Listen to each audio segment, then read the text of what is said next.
राम राम दोस्तों, जय बाबा नीम करोली महाराज जी की। आशा है कि आपके ऊपर भी बाबा नीम करोली जी की बहुत ही कृपा होगी। दोस्तों, आपका घर परिवार भी कुशल मंगल रहे, यही मैं सभी देवी देवताओं से, बाबा जी से प्रार्थना करता हूँ। दोस्तों आज मैं आपको श्रीमद् वाल्मीकि रामायण बालकांड का 44वां सर्ग सुनाऊंगा। इसे सुने और श्रीमद् वाल्मीकि रामायण का धर्म लाभ उठाएं। तो शुरू करते हैं दोस्तों। 44वां सर्ग। ब्रह्मा जी का भागीरथ की प्रशंसा करते हुए उन्हें गंगा जल से पितरों के तर्पण की आज्ञा देना और राजा का वह सब करके अपने नगर को जाना।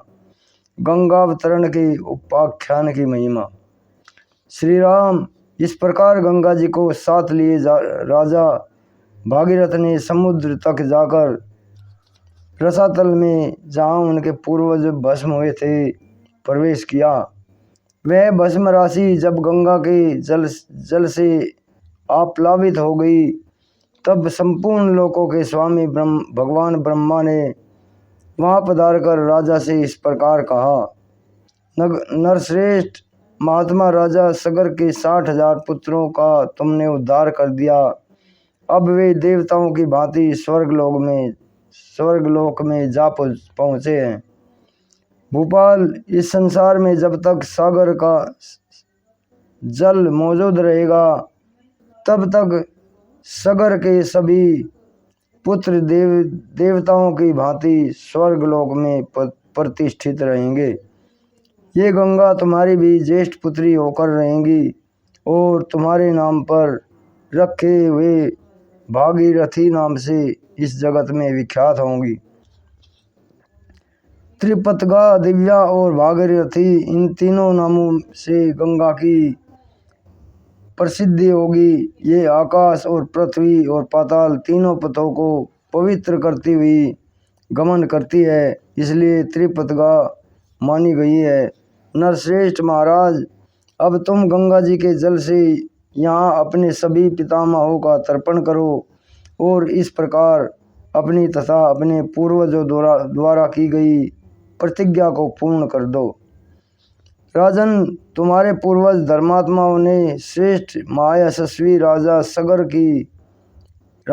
भी गंगा को यहाँ लाना चाहते थे, किंतु उनका यह मनोरथ पूर्ण नहीं हुआ।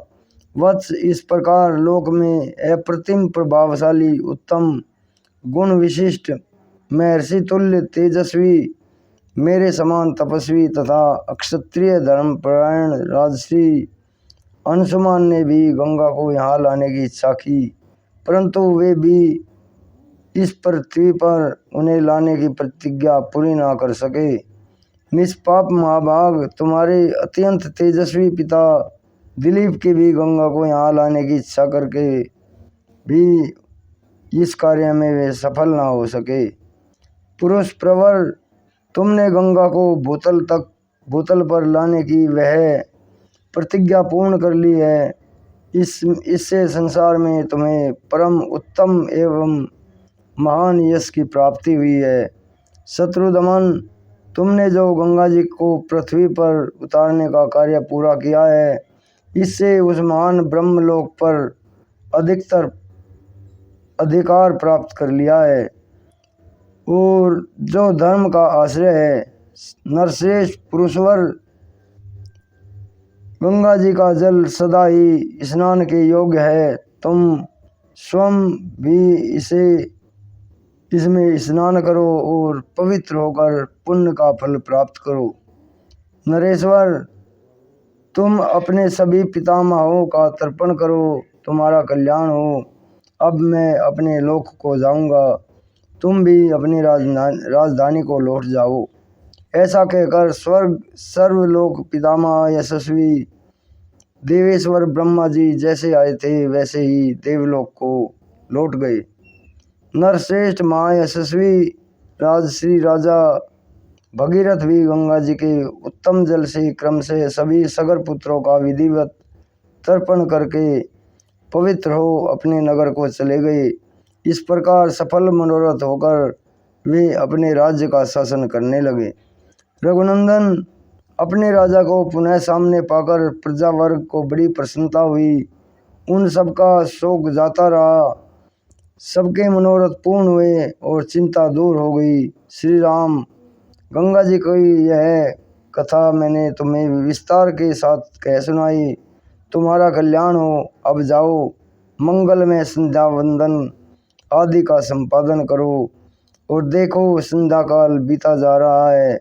यह गंगा अवतरण का मंगलमय उपाख्यान आयु बढ़ाने वाला है, धन यश आयु पुत्र और स्वर्ग की प्राप्ति कराने वाला है, जो ब्राह्मणों, क्षत्रियों तथा दूसरे वर्ण के लोगों को भी यह कथा सुनाता है। उसके ऊपर देवता और पितर प्रसन्न होते हैं।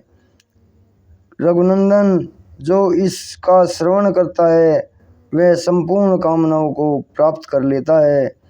उसके सारे पाप नष्ट हो जाते हैं और आयु की वृद्धि एवं कीर्ति का विस्तार होता है।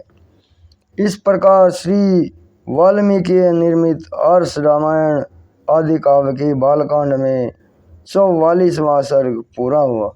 जय श्री राम। जय हनुमान जी की। जय बाबा नीम करोड़ी महाराज जी। तो दोस्तों, ये श्रीमद् वाल्मीकि रामायण बालकांड का 44वां सर्ग पूरा हुआ।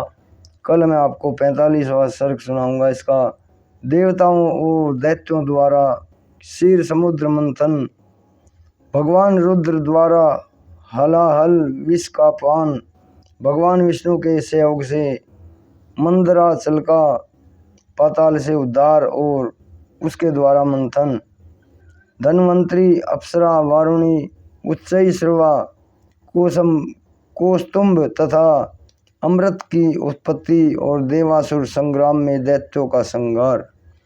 तो ये 45वां सर्ग है। कल फिर इसे सुने दोस्तों। और अगर आपने चैनल सब्सक्राइब नहीं किया है तो उसे सब्सक्राइब कर लें, क्योंकि आपको पूरी रामायण सुनने का धर्म लाभ मिले। इसमें मैं रोज़ एक सर्ग सुनाता हूँ। तो 500 सर्ग हैं, 500 दिन ही इसे सुनने में लगेंगे। रोज़ एक प्रभु की इच्छा से जब तक सुनाए, जब तक इनकी इच्छा होगी सुनाऊंगा। इनकी इच्छा के बिना तो पत्ता भी नहीं हिलता। तो आज्ञा लेता हूँ दोस्तों। जय श्री राम है। जय हनुमान जी की। जय बाबा नीम करोली महाराज जी।